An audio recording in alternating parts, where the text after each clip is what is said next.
aspects in this matchup. Ooh, and it looks like we are going to hop in Mr. Jesse with, as we said, the ECL Boba Fett, and Jason with Cunning Boba Fett. Um, what Okay, so as someone who plays Boba Cunning, what in this matchup would you be looking for in your opening hand? I would be looking for a hand that probably has no good to me dead, and I really want to see some good aggressive early plays.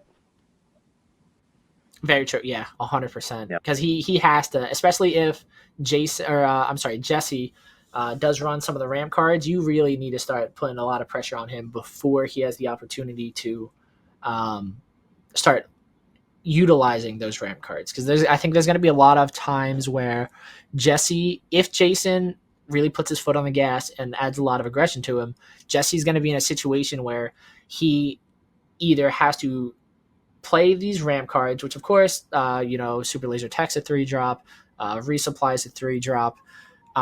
He's going to be in a position where he can either he's stuck between making a choice, right? By playing one of these ramp cards or dealing with Jason's board. And I think if Jason is able to put Jesse in a position like that, he should be okay, because then Jesse is now in a spot where instead of focusing on what he's going to do, he just has to address what Jason's going to do. Yeah, absolutely. So Jason does get to start with the initiative. He's going to start with Greedo. Pretty good early start. We'll see if Jesse responds with a turn 1 play of his own. We did see Jesse resource the Darth Vader, so that's one less. Obviously, Jason doesn't know this, but that's still interesting. That's one of those top-end pieces that Jesse has access to that Jason won't. Yeah, absolutely. Vader should be pretty good in this matchup. Here comes Crafty Smuggler. It's a pretty good turn 1 play, and it looks like he's actually going to use the Energy Conversion Lab and go ahead and ambush the Greedo off the board. But look at that. Greedo's going to hit. So Greedo's Wind Defeated ability triggers here, discards a non-unit card, and Smuggler's off. Smuggler is gone as well. So if you're Jason, you love hitting the trigger there and being able to make that trade. 100%, and I'm sure he's also very relieved that a lot of times when you see ECL used this early, it's because they have something like a Super Laser Technician in hand, so they can ramp instantly while dealing with one of your opponent's things. So the fact that Jason not only got to proc off his Greedo, but the fact that Jesse still now doesn't have an extra resource probably feels amazing. Absolutely, and here comes Bodhi Rook. And it looks like he's going to take out the Surprise Strike. So we see a no good to me dead there as well. And then here comes Boba Fett unit down for Jesse. Certainly not a bad start at all here for Jason. He does have the initiative. Let's see how he works around Boba.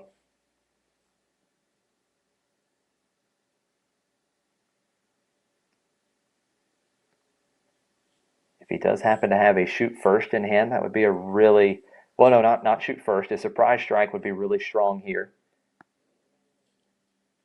Cannot tell what each of the cards in his hand are.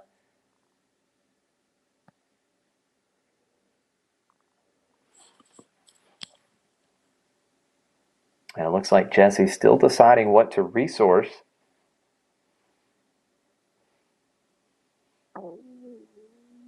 Some of the toughest decisions in this game can be what you decide to resource. It can certainly change the outcome of a game if you happen to resource the wrong card. And he's going to waylay the Boba, so that's a great play. That's going to give Jason a ton of momentum here. And then the Boba's going to come right back down, but of course not be able to do anything on this turn. He is exhausted, and Bodhi's just going to go 3 to base for Jason. And then Greedo down for Jason as well. Second Greedo of game 1, and Jesse will start with the initiative here this turn.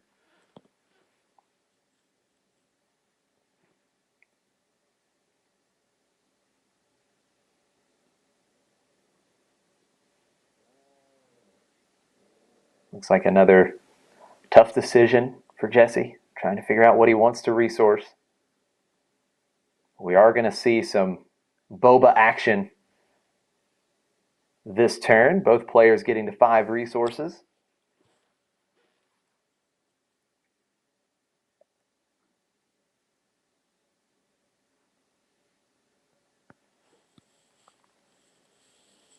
So it's a solid start for Jason here. He's certainly been able to kind of control the tempo early, but Jesse's not in a bad spot. You still have Boba on the board. He has plenty of options.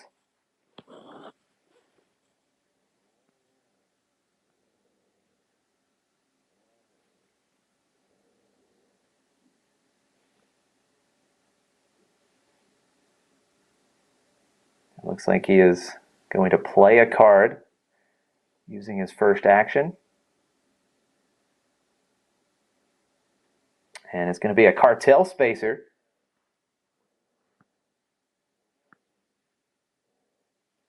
And he's going to tap down Bodhi Rook.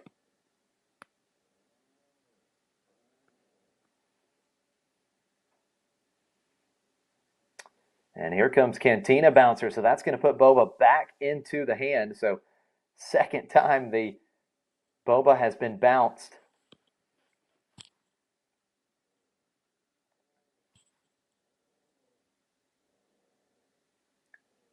Really strong position right now for Jason.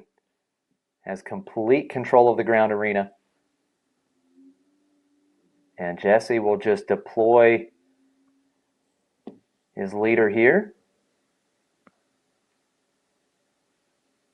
And Greedo's going to go 3 to base. So 6 damage on now. On Jesse's base. And we do see No Good to Me Dead in Jesse's hand, which once again can be so big in this matchup.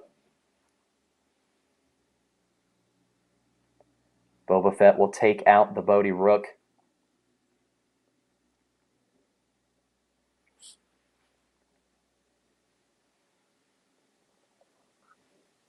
And put 3 damage back onto Boba.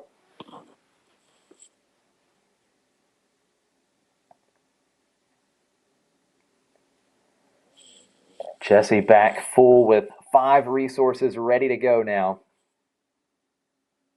After the trigger, the on-attack trigger from Boba Fett leader.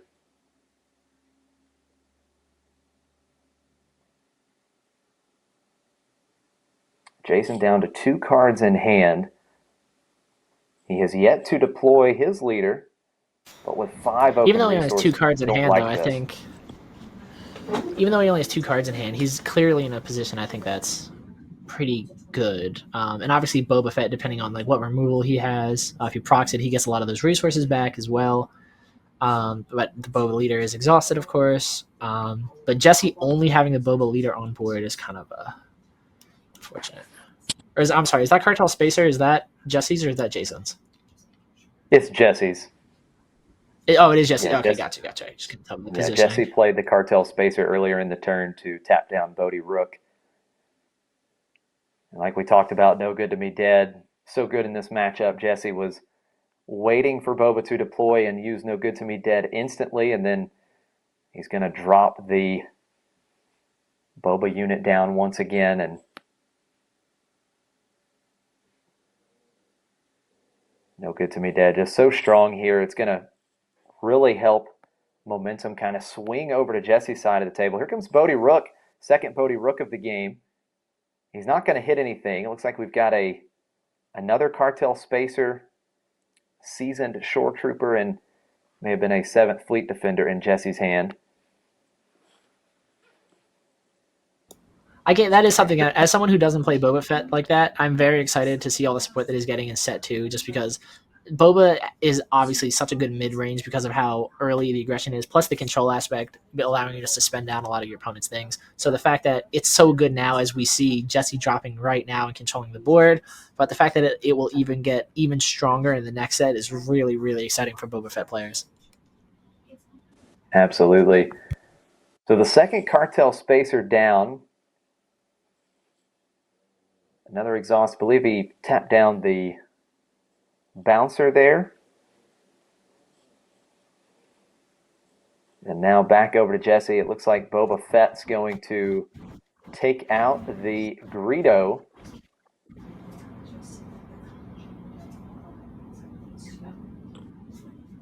Something that's really cool about this game is obviously there is no summoning sickness. As long as it's untapped, it can attack. And you can attack anything with anything. So Boba can attack into one of the opponent's bodies, no matter what, if it's suspended or not. But having Cartel Spacer and a lot of the other suspend aspects in a Boba deck to just suspend to stop them from attacking before they get the opportunity to destroy them is really, really good. Feels good. He must have chosen not to activate Greedos. Yeah, because I didn't see the Greedo effect go off either. I think the reason why the Boba leader is upside down is because of the No Good to Me Dead. It's in a lot of games, I know a lot of people do that as a reminder not to put it upside down. Or not to attack with them. Or ready him. Very tough position now for Jason. Jesse has completely turned around this game after a pretty solid start from Jason, but now full 100%. Board control for Jesse. Yeah, it's almost like a different game. It's actually pretty impressive how quickly Jesse was able to come back and stabilize. I will say those. I think that does just go to show played a big role as well. Yeah, that's exactly what I was about to say. Don't sleep on the space units. They put a lot of work into this game. The exhaust units in this matchup are very important. Yeah. He does attack into the leader Boba. That's another one of the... I don't think I've ever actually seen... Because that's a double cunning unit as well. I've seen the Bodhi, but I've never seen that actually used. Something cool you get to see. Cantina Bouncer is very strong. And here comes Syndicate Lackeys. That's big in this spot. Being able to take out the Boba unit, and Lackeys is going to stay on the board, and you still have a ready Boba Fett leader as well for Jason. So here comes the space attacking. Boba's such a good leader. Like, as a unit and the actual leader effects is just so good. Yeah, absolutely. Here, that being said, though, Jesse having the ability to swing out with 3 space bodies with nothing stopping him from doing all this damage while having so many resources still up is very interesting. And he's obviously has the ability to come from behind. So as much damage as Jason's putting in right now, I'm sure Jesse is cooking up something that he will be once again able to stabilize.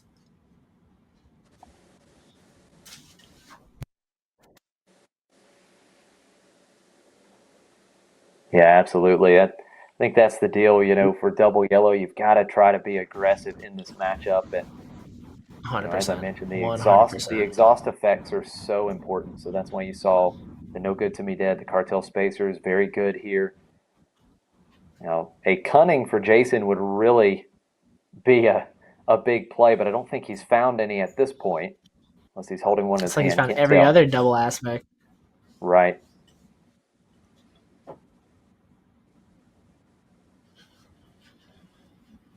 We do see shielded space. I apologize. I know it's shielded, but the name of the space unit eludes me currently. But yeah, Jesse just applying so much pressure in space. This is pretty impressive. Yeah, space is absolutely being dominated by Jesse. The one with the shield there is the 7th Fleet Defender. 7th. Such a very strong space unit. Such a great unit. 13 damage on Jesse's base. I believe that's 13 on Jesse. The left, they've got the counter there in the middle. I believe the left is Jesse's and the right is Jason's. I believe as well, yeah. I'm interested to see... I will say that's one of the downsides, though, to, I guess, just certain Boba things is you guys don't really have as much Sentinel units as other decks do you? Like, obviously, green Boba, like, you can run certain ones, but there's no, like, Boba Fett synergistic Sentinel, right? Correct? You do get Gamorrean guards which is Yeah. pretty common to see in the Boba Yellow. Mhm. Gamorrean Guards is pretty good. And the other one that's being used is the Cell Block Guard. That's true. That's fair. If Jason can somehow get, or if Jesse can, but I don't think he has any cards in hand, correct? Yeah. If he can find a Sentinel and just let his space units do the work, he should be in a good spot. All right, so it looks like Yeah, Jesse goes no up to cards in 19. hand. Yeah, because Jesse's kind of, yeah, he's only 6 away now. He needs to be very careful. I will say something that's nice at least, and I'm actually surprised we didn't see it in the Sabine match in round one, was for a cause I believe in. A card like that gives me nightmares because you can think you're safe one moment and then that thing drops and all of a sudden it's game over. Ooh, we do see the Fett starship come in. It's really nice. Yeah, as pointed out I there, that Fett's Fire Spray can get Jesse within 1 point of damage needed to finish off this game. Shoot first. Shoot first would be insane right here. And he Yeah, has 3 cards in hand, so he can definitely get there.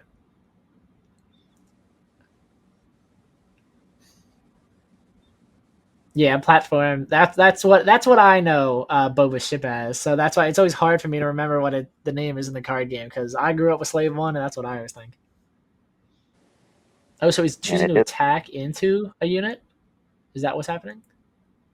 No, he did go to base. So Fett's Fire Spray does Oh, he deal did go to 5 damage base. to the base, but he did not have the Mhm. shoot first. So game one will continue on. But again, no cards in hand here for Jesse. This is a very tough spot. Yeah. Luckily for him, this game allows you to draw 2 cards. So hopefully he can draw us out in one of those 2 cards. I don't know what could possibly, and he did not. So Yep. we are going to game 2. Boba Yellow taking down Boba Green here in the first game. I Gotta will love to say, see of it. course, us as commentators, of course, I kind of you want to be as unbiased as possible, right? But I will Oh, say Jesse coming back the way that he did, I was kind of hoping to see him pull it out because he was playing very very well. It's just unfortunate at the end he didn't have any cards in hand. definitely. Yeah, Jason with a great start. The mid game there, Jesse really picked it up and he was able to kind of turn it around, but he didn't draw any of his big threats there, right? He kind of drew a lot of cheap cost units toward the end and Yeah, just couldn't build up enough pressure there at the end of the game and ran out of cards. that's what I thought. Like, because we saw very early on that one of the first 2 cards that he resourced to start the game was a Darth Vader, and at first I thought it was his whole hand must just be like pretty high cost guys. So I thought we would have Right. seen him slam down something to help deal with it, but sadly we didn't. I'm sure he's kicking himself and wishing that he held on to it. But sometimes if your hand only allows you to play a certain way, you have to play it that way. Absolutely. Now It is in tough. this It is matchup, tough because sometimes as you have your to. since you're the Boba player, what would you be siding in for this? Hmm. That's tough. I think that you probably want to side in, probably bring in a copy of Change of Heart. I think here. Mhm. I think a copy of Change of Heart You would know, be really you're good one of the because first people you've that got I've the talked to that's played that. you have the Fett's Fire Spray on both sides. So Change Hmm. of Heart is pretty good, right? But as we mentioned, any exhaust effects that are not currently in the main deck, if you have any exhaust effects to bring in from the sideboard, definitely now's the time to do it. 100%, 100%. I'm excited for that's I think because I haven't used as much as I play test and as much as because my locals is one of those locals where it's a best of one. We don't really get a lot of sideboarding. And since I'm playing a lot of webcam games, a lot of the time it's a more casual atmosphere. So like no one really, side decks when you're just playing around with your buddies. So that's something that I'm hoping to learn a lot from today is to see like a lot of these clearly meta competitive level decks, how they pivot and like what their thought processes are as they go forward in certain matchups. So that's my homework today is to watch it. Absolutely. To respond to Cantina Backup Ban, how's it going, David? The yellow boba board, the deck lists are not public information, so we don't actually know exactly what's in the sideboard at this point. But all the information for the top decks will be available at Pro Play Games website later today. So you guys are interested at the end of the event, be sure to check that out. Absolutely. Should be getting close to start of game 2. There we are. Starting us off. Hopefully we can see. I'm sure if Jesse can draw a little bit better his opening hand, I think it could be a little bit more in his favor because he did play out of his mind and was able to establish and restabilize very, very well. So I'm interested to see how he does with an early board that he can just build on top of and just go throughout the entire game. Yeah, absolutely. So it's like Jesse with the mulligan here. All comes down to this for Jesse. Needs to try to find a decent hand. Back against the wall, 1-0 for Jason. Both players decide to take the mulligan. They definitely. That's what I think is nice in this game is if you deck build correctly, a majority of your hands are playable. So if you open a hand that is playable, just having access to the mulligans feel really nice because there's a lot of times where you're like, oh, in this matchup in particular, I need to see this card, whatever it may be, very early on to help me in this matchup. So might as well just take a mulligan in the hopes that I can draw this because I'm sure one, if not both of them, are trying to grab a. He's no good to me dead.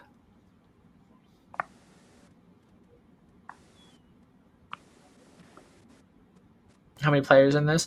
I'm not sure about Top Cut or Swiss. We can definitely find that information out for you guys 100%. To my knowledge, we were over 145 players. Prizing, I know a lot of people did ask about prizing. Prizing does fluctuate depending on how many players we have today, and all the information for that can either be found in the Pro Play Games Facebook event information or on Pro Play Games website. Ooh, we do see Jesse does run Reinforcement Walker. I don't think we saw that last game at all. That's a big card that I like to play in my Double Command Palp. I would not be surprised if Jesse sideboarded it in because as we were talking about, yellow Boba really has to put the foot on go kind of really all in on aggro. So having cards that can heal late game and do it on every attack, I'm sure is going to add a lot of value to it. Absolutely, yeah. That's a really good card that very likely did come in from the sideboard for Jesse. Reinforcement Walker should be a very solid card here. So we see Crafty Smuggler down. And Bodie Rook is going to take out the Overwhelming Barrage. That is a huge play here for Jason. Yeah. He knew right away. He didn't even need to show him the rest of his hand. He knew exactly what he'd want to rip. He knew it. Yep. That was the only non-unit card. So that is a huge hit for Jason here. Being able to know that you may likely dodge the barrage. Thanks 100%, especially because Jason did such a good job of going wide last game, and Overwhelming Barrage would be able to help with that, but not when it's in the discard. We do see the Super Laser Technician in Jesse's hand. It looks like he's debating whether or not to ECL here, I'm assuming. Oh, he can't because of this is the ready phase, right? Yep. Yeah, Jesse's still deciding what to resource. He will get to 5 here, so Boba will be able to be deployed. So he does opt to resource the Super Laser Tech. I think this is what I was talking about last game, where Jesse's now before this new phase is even started, Jesse already has to make a decision about whether he wants to utilize his ramp cards or try and keep his resources available to him to just interact and take out his opponent's things. That being said, Boba or ECL Super Laser Tech into Rook could feel kind of good, but obviously 2 doesn't clear 3, which feels kind of rough. So 7th Fleet Defender down for Jesse. But right now, the Space Arena is not where Jason is focusing in on. So Jason has the Ground Arena. He's got a great start early. 5 for 4 resources. Ooh, Cunning right away. So there is a Cunning. It looks like he's choosing to buff one of his units plus 4 power for the phase and discard a random card from Jesse's hand. Jason is not going to let Jesse keep a hand at all in this game. He is doing a phenomenal job. Drawing into all of these card rips is so good. Okay, takes This out is a super laser tech. tech. Yep. So that's not a huge hit at this stage. Yeah, I was kind of hoping to see another ripped, overwhelming barrage. I think I would just go nuts right there. Right, you're trying to hit, like for instance, I mean, you're trying to hit one of those bigger units that's going to come 100%. down.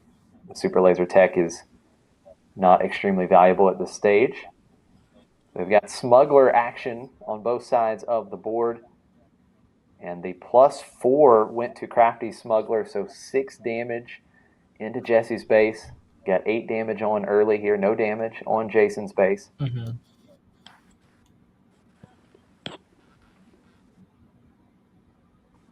And here is Boba Fett for Jesse.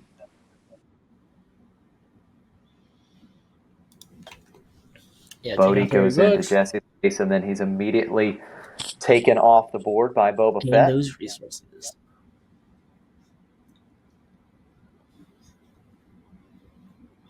I guess he didn't just have a 2-drop. It wasn't even worth restanding the resources if you don't have anything to play.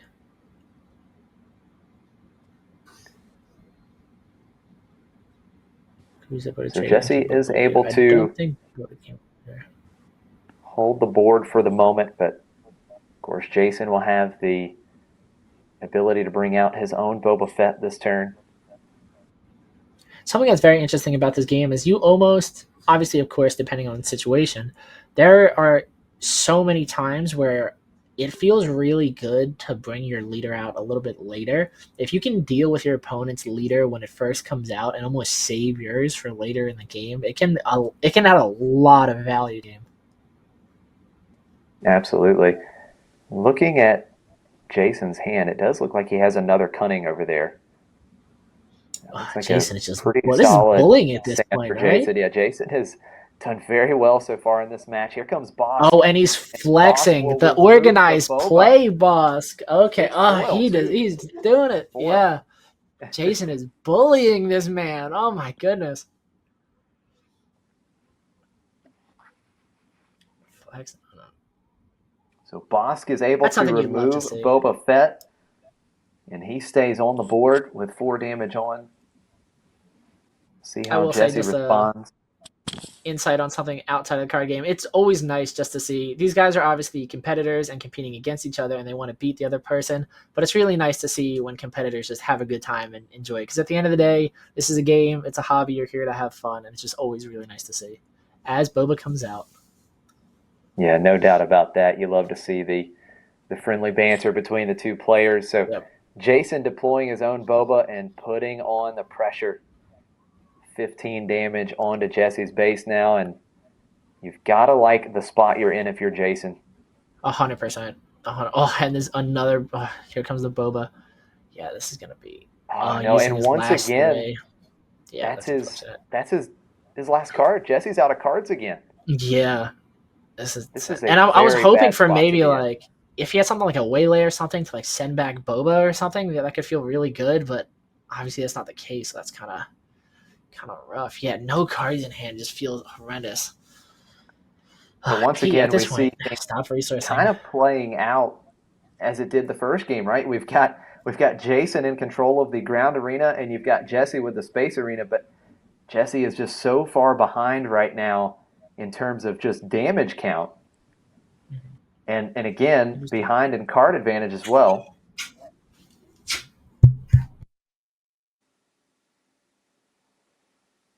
And I was just talking about waylaying Boba the legendary, because he has the legendary and the leader on board. Okay. So was that a Spark of Rebellion? It looks like Jason just played a Spark of Rebellion. Very interesting.